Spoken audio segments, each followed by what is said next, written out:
I set my fork down first. That's the detail nobody believes when I tell this story. That before anything else happened, before I said a word, I put the fork down like a man closing a laptop at the end of a long shift. Vanessa was still laughing. Her wine glass caught the candlelight and threw it across the tablecloth in small gold shivers, and 5 women I used to know as friends were laughing with her. The kind of laugh that comes easy because everyone at the table already agrees with the joke. "He's just so far below my level," she said again, like the sentence deserved an encore. "I want you to sit in that second with me, because everything before it only matters in relation to what happened next." I picked up my napkin. I folded it in half, then in half again, the way you fold something you're not going to need anymore. And I looked at her, not the quick glance you give someone across a table, but the long look you give someone when you've finally stopped editing what you're allowed to see. "Then you're going to love life without me," I said. I didn't raise my voice. I didn't need to. I stood, walked to the host station, and paid a bill that had my name on the card and someone else's fingerprints on almost every choice that built it. Then I walked out into air so cold it felt like the first honest thing that had touched me in 2 years. That was the end of one story and the beginning of another, and if you want to understand why a grown man could walk out of a restaurant that calmly, you have to go back further than that dinner. You have to go back to the beginning, before I knew what I was worth, and before someone else decided she got to tell me. My name is Garrett Webb. I'm 36, and until that night, I ran a logistics software company out of Columbus, Ohio, called Clear Path Systems. Not the kind of name that gets you recognized at a party, but the kind of company you build with your hands. 7 years, 2 failed partnerships, and an apartment so small my bed and my desk were separated by exactly 4 feet. I built something real. I just forgot, somewhere along the way, that I was allowed to take up space inside it.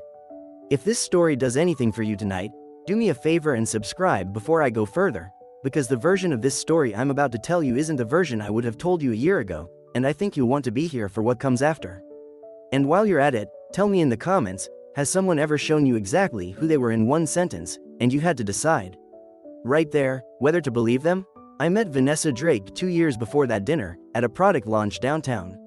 She had dark hair and a laugh that reorganized a room, the kind of woman who didn't so much enter a space as recalibrate it. I wasn't chasing her that night. She came to me, reached past my shoulder for a napkin, glanced at my name badge, and said, "You're the Clear Path guy. I read your piece on last mile routing. It was actually interesting." I didn't know yet that actually interesting was the highest compliment Vanessa gave anyone. I found that out slowly, the way you find out most things about a person you love, a little late, and always at your own expense. The early version of this was good. Genuinely, she was sharp enough to make every conversation feel like a workout, and she was rarely wrong, which is its own kind of dangerous, because you stop checking her math. I respected her mind before I fell for anything else about her, and for a long time that felt like proof I'd done it right. What I missed were the friends. Priya, Caitlin, Madison, Jordan, Lexa. 5 women who'd known each other since college and moved through the world like a single organism with 5 mouths. The first time I met them, Priya shook my hand and said, "She's told us so much about you," in a tone that made it clear she hadn't told them anything worth repeating. I smiled, ordered a round for the table, picked up the check without being asked. That's what I do. I fill silences and I pay bills, and my family always called it generous. I'm starting to understand that other people have a different word for it. The shrinking didn't happen all at once. It happened in restaurants. I'd suggest a place I liked, somewhere with good steak and no pretension, and Vanessa would tilt her head, not unkindly, and say, "It's fine, but have you tried harder?"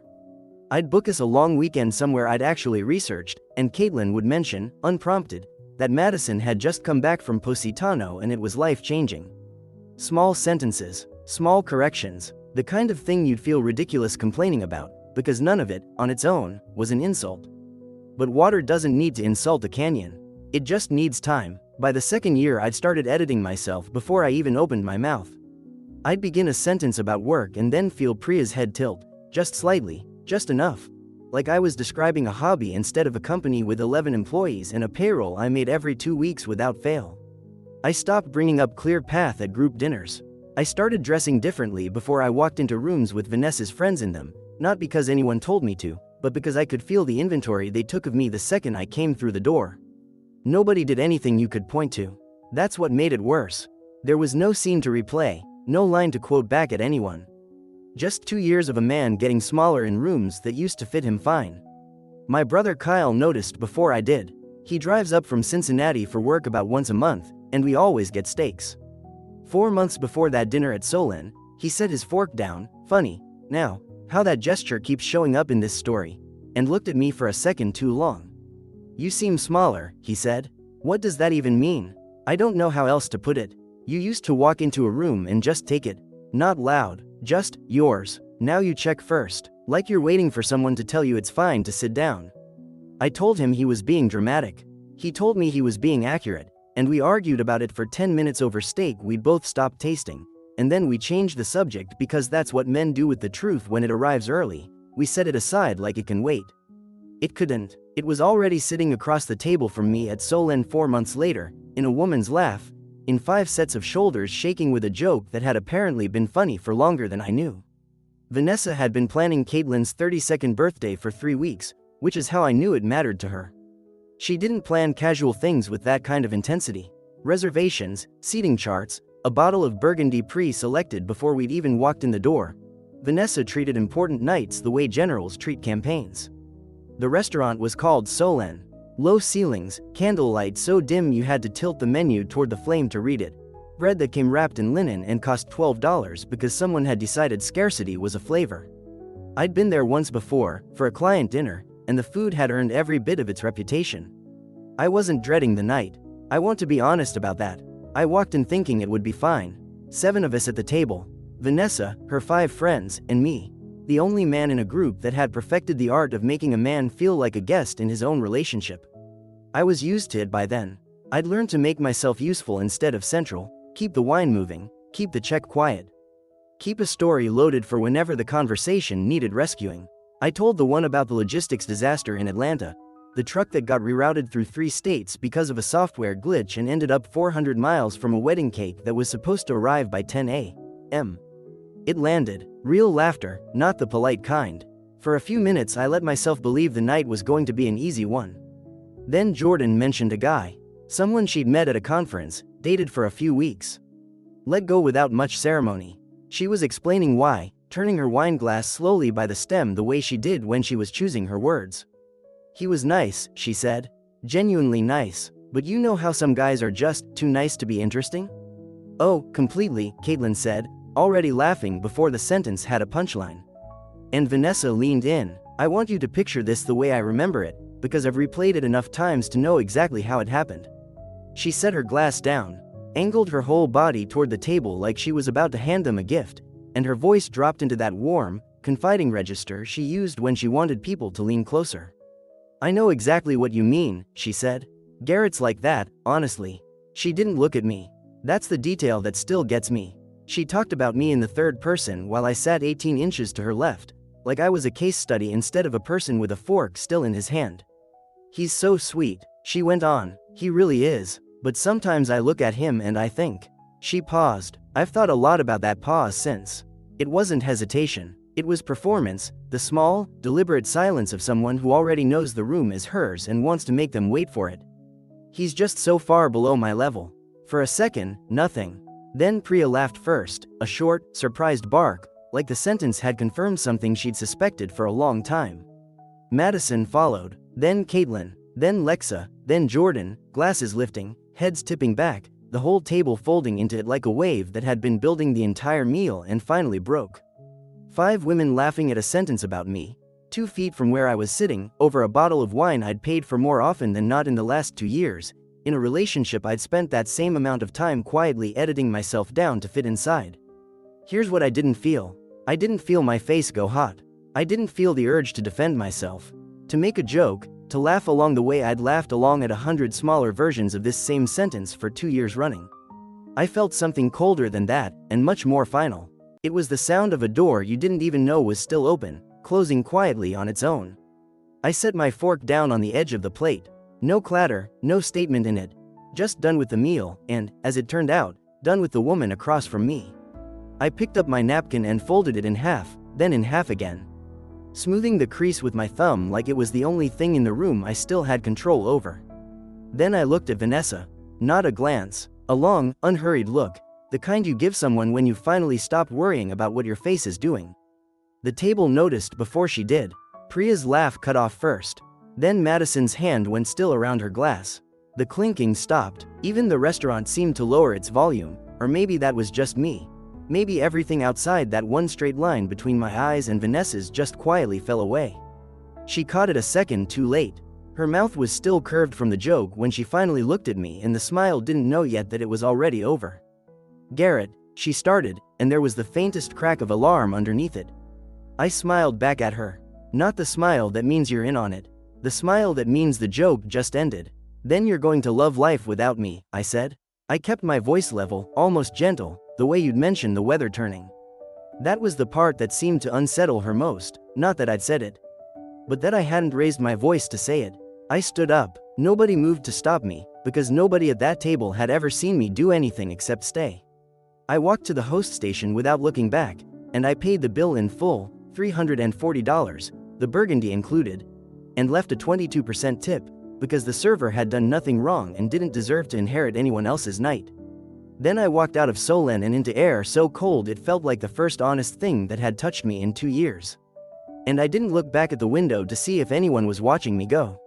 I didn't call. I didn't text. I drove home through streets that felt wider than usual, made a cup of coffee I didn't really want just to have something to hold, and sat at my kitchen table feeling a kind of lightness I hadn't felt in longer than I wanted to admit, the specific relief of setting down something heavy you'd convinced yourself you were supposed to carry. My phone started lighting up before I'd finished the coffee.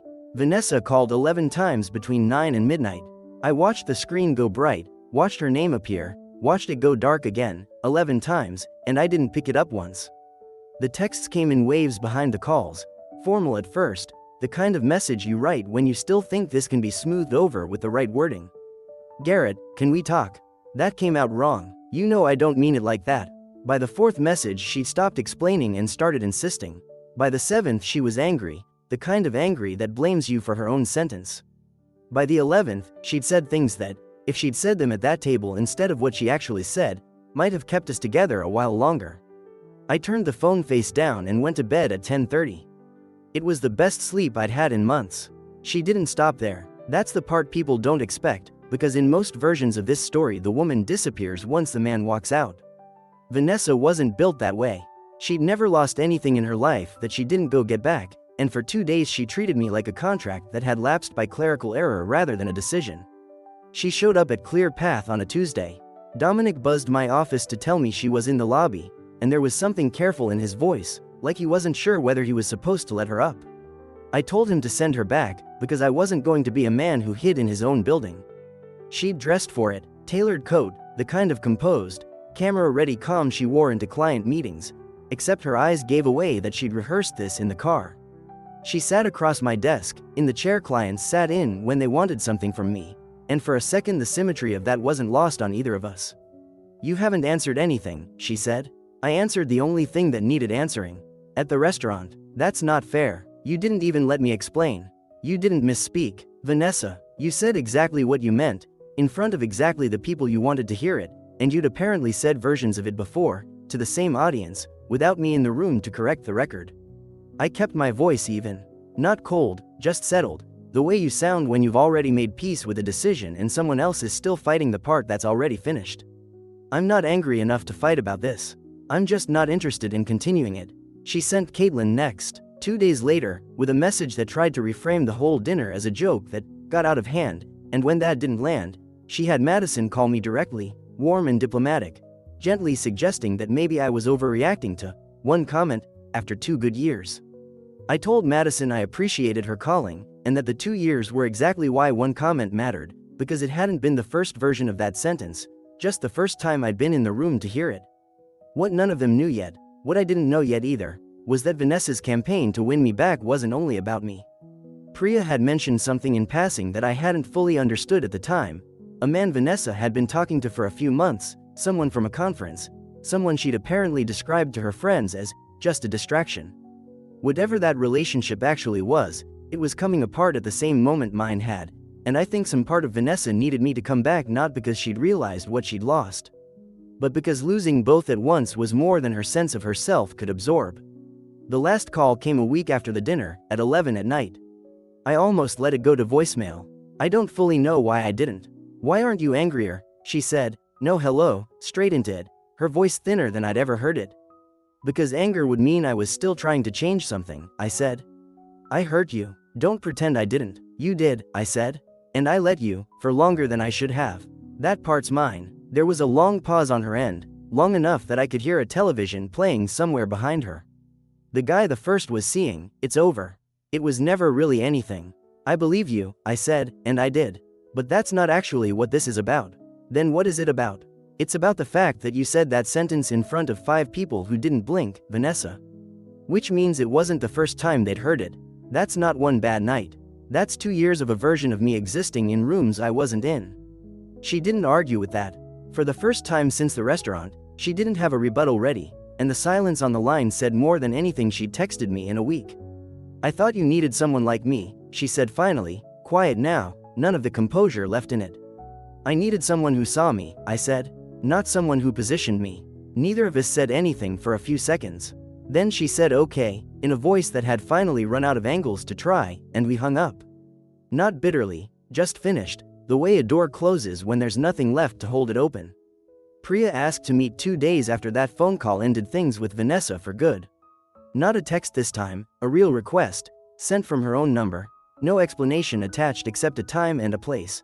A coffee shop near my office, the kind with mismatched chairs and a window that fogged up whenever it rained, which it was doing that morning, steady and gray, the kind of rain that makes a city feel like it's holding its breath. I almost didn't go. I want to be honest about that. Priya had been one of the 5, one of the people who'd laughed loudest at that table, and some part of me still associated her voice with that sound. But there had been something in the way she'd asked, no defense in it, no attempt to smooth anything over. That made me think this wasn't going to be another version of the messages I'd already deleted. She was already there when I arrived, sitting in the corner with both hands wrapped around a mug she wasn't drinking from. And she looked up at me like she'd been rehearsing this for longer than the 2 days since the dinner. Thank you for coming, she said. You said it was important. It is. She turned the mug a quarter turn on the table, a small, nervous motion. I need to tell you something in person. I couldn't do it over text. It felt, I don't know, cheap, doing it that way. I sat down across from her and waited. Outside, the rain picked up, and for a second the only sound between us was water finding the window. Vanessa's been talking to someone else, Priya said. Not since the breakup. Before it, for about 3 months. I didn't say anything right away. Some part of me had already suspected it.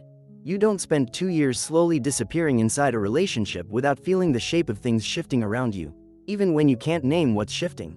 But hearing it confirmed, out loud, from someone who'd have no reason to make it up, landed differently than the suspicion had. Do you know who? I asked. Someone she met at a conference in Chicago. I don't think it was ever. I don't think it was serious to her, exactly. I think it was more that she liked being wanted by someone new while she still had you as the sure thing. Priya's jaw tightened around the word sure thing, like she didn't like the taste of it either. After you left the restaurant, she called him from the parking lot. I was still out there. I'd followed her outside to see if she was okay. And instead I heard her laughing into the phone like nothing had just happened. Like you were an inconvenience she'd already filed away. Why are you telling me this now?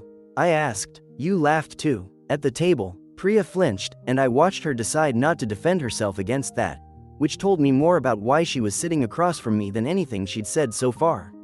I did, she said. And I've been sitting with that for 2 days, trying to figure out why. And the truth is, it wasn't really about you. It was never really about you. Vanessa built a version of you for us a long time ago, sweet, reliable, a little behind her, a little easy to laugh about, and we just kept agreeing with the version she gave us, because it was easier than asking whether it was true. She looked up at me then, and there wasn't any performance left in her face, none of the polish I remembered from group dinners. I've known you for 2 years, and that was the first time I actually looked at you instead of at the stories she'd told us about you. I sat with that for a moment. The rain kept coming down outside, blurring the street into soft gray shapes, and I found I wasn't angry, which surprised me. I'd expected anger to arrive eventually, for one of these conversations to finally be the one that cracked something open in me, but what I felt instead was a kind of settling, the last piece of a picture locking into place. Why are you telling me this? I asked again, because I still wanted the real answer, not the apology dressed up as one. Priya was quiet for a second, like she was choosing the sentence carefully, the way you choose words you know you're going to remember saying. Because that night, when you set your fork down and looked at her, That was the first time in 2 years I saw you be completely yourself, she said. And walking to my car afterward, I realized something that's been bothering me ever since. We've been watching someone disappear right in front of us for 2 years, and every one of us called it love. Neither of us said anything for a while after that. The rain filled the silence for us, tapping against the glass, and somewhere behind the counter an espresso machine hissed and settled. I didn't forgive her out loud, and she didn't ask me to. Some sentences don't need an answer, they just need to be heard, and let sit exactly where they land. Kyle's advice was simple, and simple advice is always harder to follow than it sounds. 30 days, he'd said. Build something. Stop waiting for Vanessa to finish figuring out her own situation, and start figuring out mine. I'd been sitting on an idea for 8 months by then, mostly because I hadn't had the bandwidth to look at it properly. My operations director, Dominic, had been pushing for us to expand ClearPath's route optimization platform into municipal waste management contracting, a sector nobody in our size range was touching yet, mostly because the sales cycle was brutal and the contracts took forever to close. I'd nodded along in meetings for months without really committing, because some part of me had been spending its attention elsewhere, on a relationship that required constant maintenance and left less of me for the business I'd actually built with my own hands. 2 weeks after the dinner, I sat down with Dominic and told him to pull the numbers together. We were putting $180,000 behind it. You sure about this? He asked. This isn't a small bet. I'm sure, I said, and for the first time in longer than I wanted to admit. I meant it without checking how the decision would sound to anyone else in the room. The first 2 months were harder than I expected. We landed a pilot conversation with a mid-size Ohio county, got them through 3 rounds of evaluation, and then, 4 days before the contract was supposed to sign, their procurement office froze the whole thing over a budget review that had nothing to do with us. Dominic called me from the parking lot outside their building, his voice flat in the way voices get when someone's trying not to sound as worried as they are. They're saying 6 weeks, maybe longer, he said. Could kill the timeline for the other 2 pilots we've got lined up behind it. There was a version of me, the version from 18 months into my relationship with Vanessa, who would have absorbed that news quietly and let it become one more thing to manage alone, one more weight to carry without mentioning it to anyone who might have something useful to say.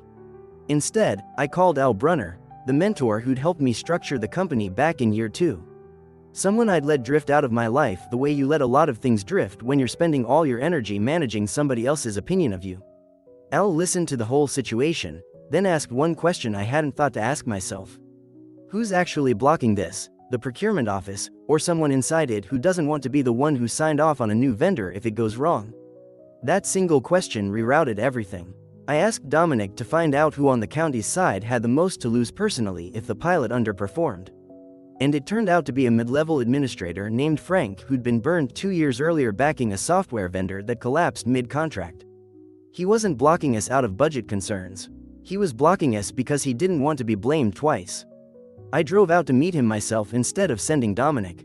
No pitch deck, no polished promises, just a straightforward conversation about what had gone wrong with his last vendor and what we'd built differently to make sure it wouldn't happen again. I didn't oversell it. I told him plainly where our platform had limitations, which seemed to surprise him more than any of our strengths did. The contract signed 9 days later. That instinct, trusting my own read on a situation instead of outsourcing my judgment to whoever was in the room, was the same instinct I'd slowly trained myself out of over 2 years with Vanessa. Getting it back felt less like a business win and more like retrieving something I'd left behind somewhere I used to live. I called people I'd let drift, one by one. My cousin in Philadelphia, who I hadn't spoken to properly in over a year. College friends whose group chat I'd gone quiet in without meaning to. Every conversation felt like opening a window that had been painted shut, a little stuck at first, then swinging free. I started running again, too, not out of some tidy narrative about healing, but because Kyle bet me $100 I couldn't run a 5K under 28 minutes, and I have never once in my life let my younger brother win a bet gracefully. The early runs were miserable. I hadn't done anything consistent for my body in over a year. But somewhere around week 3, the miles stopped being punishment and started being the only hour of my day nobody needed anything from me. By the end of those 30 days, ClearPath had 2 pilot contracts confirmed and a third in late-stage conversation. I was running 4 times a week without dragging myself into it. And for the first time in longer than I could easily measure, the decisions I was making, in the office, on the pavement, in the quiet of my own apartment, were mine, made without first calculating how they'd look to someone whose opinion I'd let outweigh my own. I want to stop here for a second, because I know what some of you are already assuming. You're expecting this to be the part where the ex-girlfriend's friend becomes the love interest and the whole story wraps up with a bow on it. I'm going to be straight with you. That's not how it went, or at least not how it went cleanly. Life doesn't hand you a tidy narrative just because you finally did the right thing at a dinner table.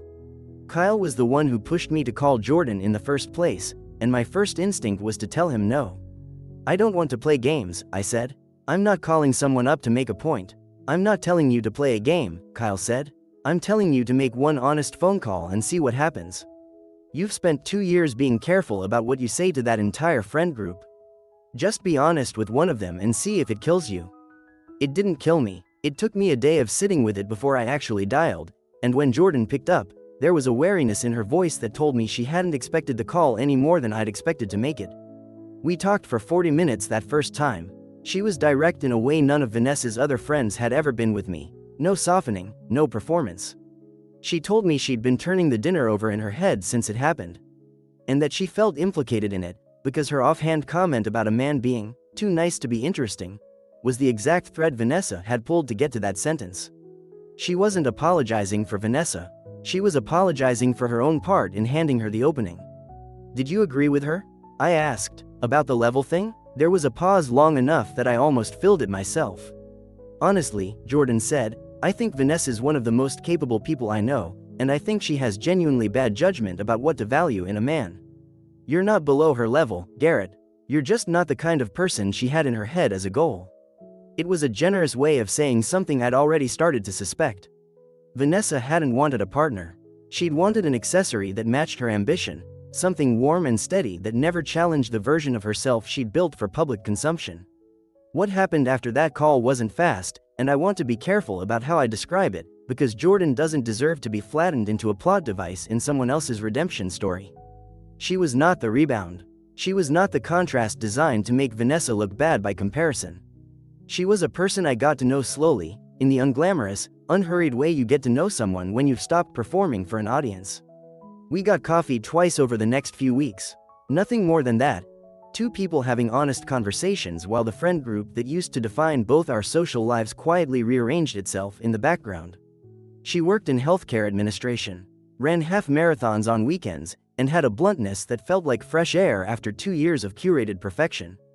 We went to a farmer's market on a Saturday because neither of us had anywhere else to be. We argued, mildly, about a documentary neither of us fully agreed on. Small, unremarkable things that somehow mattered more than anything Vanessa and I had done in restaurants with dim lighting and $12 bread. About 3 months after the dinner, we were in her kitchen. She'd made pasta.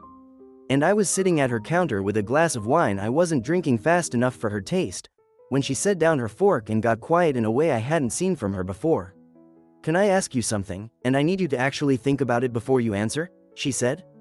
Go ahead. Are you sure this isn't just relief wearing a costume? You walked away from 2 years of shrinking yourself, and now you're rebuilding your business, running again, calling people you'd let drift, and I'm just wondering if I'm part of the rebuild. Or if I'm actually something you want. She wasn't accusing me of anything. Her voice was steady, almost clinical, the same directness she'd used the first time we talked. I've watched guys do this before. They leave one relationship and attach to the first person who tells them they're not what their ex said they were, and it feels like love because it feels like relief. I don't want to be someone's proof of concept. I sat with that for longer than felt comfortable, because the honest answer required me to actually check. Not just reassure her. I don't think you're relief, I said finally. Relief would have worn off by now. I think about you when you're not around in a way I stopped thinking about Vanessa toward the end, if I'm being honest with myself. That's not the same thing as rebound math. She studied me for a second, like she was deciding whether to trust the answer or file it away for later evidence. The night of the dinner, she said, before you even said anything, I watched your face when Vanessa made that comment. And I thought, he's going to fold. I've seen it 100 times. A guy gets humiliated in front of a table and he laughs along, or goes quiet, or finds some way to make the woman who just insulted him feel better about it. She shook her head slightly. But you didn't fold. You picked up your napkin, folded it once, and said the thing that ended it. And I remember thinking, oh, there he is. Is that why you texted me? Partly guilt, she admitted. But mostly I wanted to know if the person I saw for 10 seconds in that restaurant was actually who you were. Or if it was a one-time thing you'd talk yourself out of by morning. And she smiled, but it wasn't a full answer, more like a placeholder for one still being written. Jury's still out, she said, but it's looking better than it did 3 months ago. 9 months out from that dinner, Clear Path signed our 4th municipal contract. Dominic sends me texts now with upward-pointing graphs attached, no caption necessary. I run 4 times a week, not because I'm disciplined about it, but because I've come to actually want that hour where nobody needs anything from me. Kyle lost the bet, by the way. I ran that 5K in 26:44, and he paid up in cash, which he made a point of telling me was against his principles. I called Al Brunner last month.